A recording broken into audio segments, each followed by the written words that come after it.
Trump unleashes on Abedin for email scandal, calls on deep state to bring her down. Trump unleashes on Abedin for email scandal as the wall of secrecy around the violations of national security committed by Hillary Clinton and her gang continues to crumble. President Donald Trump is raising a new Twitter storm that should have Washington bureaucrats trembling.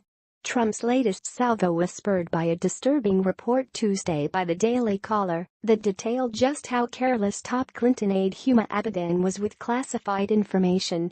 As the Daily Caller reported, based on the findings of illegal action by the conservative group Judicial Watch, Abedin not only sent classified information to non-secure email addresses, she actually sent emails containing account passwords. And she didn't just send them to non-secure email addresses, she sent them to addresses that were known to be later broken into along with 3 billion other Yahoo accounts, the single largest data breach in history. In a Twitter posting Tuesday, Trump compared Abedin's flagrantly careless handling of classified documents to the case of a Navy sailor who was actually imprisoned for a year for photographing classified areas of a Navy submarine. And she didn't just send them to non-secure email addresses, she sent them to addresses that were known to be later broken into along with 3 billion other Yahoo accounts, the single largest data breach in history.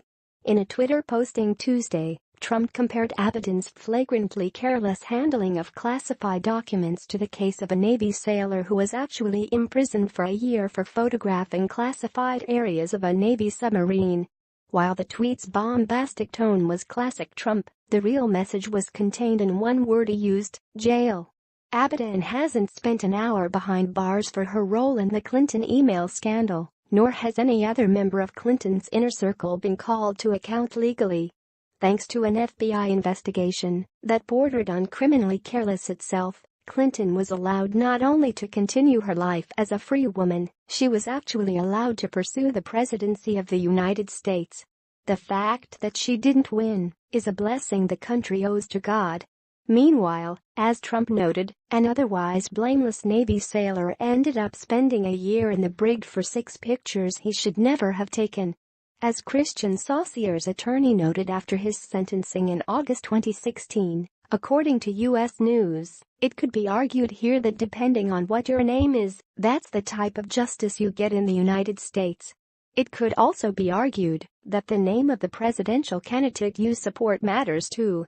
As liberals are fond of pointing out, the investigation by special counsel Robert Mueller into a so far baseless allegation that the Trump presidential campaign colluded with the Russian government to influence the election has so far resulted in charges against 4 people associated with the Trump campaign.